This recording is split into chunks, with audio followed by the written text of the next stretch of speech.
When Jimmy Hoffa disappeared, few of his former Teamsters Union colleagues shed too many tears. He had a very, very strong personality, so I think it was like people either liked him, loved him, or hated him. He was beloved by people he cheated in the Teamsters Union, by rank and file people. That was kind of the irony of it. Well, you know, Hoffa was corrupt and he stole money, but, you know, he got us ours. Hoffa's life had been one of attempted bribery, jury tampering, fraud, and flirtations with organized crime. That he could potentially die violently was no great surprise. That his body could disappear without trace was. Hoffa ended up getting into the car with 3 unidentified males and driving off out of the Bloomfield Hills shopping plaza and was never seen again. Hoffa's disappearance was like something from a gangster movie, and tracing him appears to have been impossible. They used every tool in the arsenal on this, and this one just eluded them. That's not supposed to happen in this country. It happens in other countries, but it shouldn't be happening here. And that's one of the reasons why I think we have to solve this case once and for all. Jimmy Hoffa was working on the loading docks at Kroger, which is a big supermarket chain in Detroit. His fellow workers were upset by the work conditions, by the wages, by the way that they were treated by management. This was a period in the 1930s, Great Depression, and they would work 12-hour shifts, but would only get paid for the time they were actually loading or unloading fruit, vegetables, whatever. So he saw the injustice in that. Union activism in his early days led to his being invited to join Local 299 of the Teamsters Truckers Union in Detroit as an organizer. He was the guy who would get in the face of management. He would represent the workers. He would fight to get them better wages, better benefits, better pensions, better retirements. He represented hope for a lot of people who wanted jobs and who wanted good paying jobs. And he was able to provide them for them. He would rise to the top of the Teamsters, and Local 299 would remain his branch for the rest of his life. But Teamster activity soon lands Hoffa in the spotlight and at the center of controversy nationally. Hoffa had some trouble, not with stubborn employers, but with a rival union. CIO raided the Teamsters turf in Detroit. They were tougher or stronger than he was, so Hoffa solicited the support of the local mafia.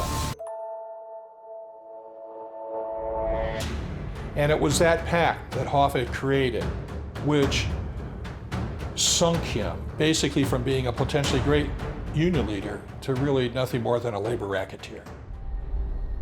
By the time Hoffa lands the presidency of the International Brotherhood of Teamsters, his predecessor, Dave Beck, is already on his way to prison for embezzling union funds. Did Mr. Dave Beck do any work for these monies? No, sir. And yet he received them, is that correct? Yes, sir. Hoffa was the target of the Senate's McClellan Committee on Racketeering. His nemesis, Bobby Kennedy, the future Attorney General of the United States, and his brother, the future president, tried to promote legislation to curb union power with no success. Those who defeated this bill will bear a heavy responsibility for the racketeering that will continue to go on unchecked. Right across the 1960s, Hoffa and his associates in the Teamsters operated a corrupt and self-serving labor movement with the backing of the Mafia. To understand their role, you have to understand who they were, and that is Russell Buffalino was the head of an organized crime family, a Mafia family in northeastern Pennsylvania. No one really knew about him because he was from Pennsylvania. No one really knew of the Mafia, actually, in the 1940s and even the 1950s. The FBI didn't pay any attention to them. The Mafia needed financing for a lot of their activities, and they typically, you can't go into a bank and get a loan if you're a mafioso, and so they sought alternative financing. One of the ways they could finance things, get money, was to borrow it from the Teamsters Pension Fund. And in particular, the Central States Pension Fund, which became a cash cow. The pension fund is the money that those truck drivers, a small percentage of their pay falls into that every paycheck, and that's going to fund their pensions when they retire. Well, that money has to be invested in the meantime, and so it could be invested in stocks, could be in bonds, could be real estate. but the lending criteria, shall we say, was probably a little lighter there than it would be at your typical bank. So if you knew the people who ran the pension fund and you went there and sought a loan, you could get approved in a way that you could not get approved at a bank. And for Jimmy Hoffa, like all figures associated with organized crime, prison or a violent death, or both, were inevitable. They finally got him on jury tampering, which he appealed and then subsequently lost. And then a few months later, he was convicted for a second time for a pension fraud in Chicago. So he got 8 years for jury tampering, and then he received another 5 years for pension fraud, 13 years total. By 1971, America's most powerful and controversial labor figure had emerged from prison less than 5 years into his 13-year sentence, after his sentence was commuted by President Richard Nixon, himself no stranger to controversy. Nixon's people probably figured that by commuting the sentence of someone who was very popular still at that point within the Union ranks, that he would perhaps curry favor with those members. Hoffa discovered that things had changed at his union while he was inside. Had gotten out of prison and had wanted to take over or resume the presidency of the Teamsters again. Neither the mob nor the Teamsters hierarchy wanted Hoffa back. They were enjoying their relationship with Nixon, and the Central States Fund was lending money out to new casinos in Las Vegas. They were making a ton of money. The man he regarded as his temporary replacement had gained a grip on the organization, and Hoffa's plans to regain the leadership of the union were met with opposition from many members of the IBT and from some members of the Mafia. Hoffa thought that it would be easy to take back the presidency of the Teamsters, and in reality it was an incredibly steep uphill battle that a lot of people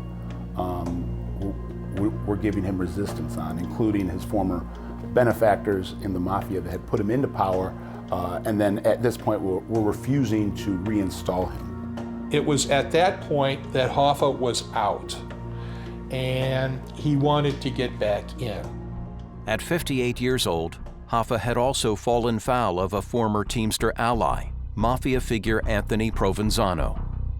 He had lost his pension upon his conviction for his felony, and he wanted Hoffa to intercede, and Hoffa said he couldn't do it, and they got into it in prison. They had a physical altercation, and that was the start of really bad blood.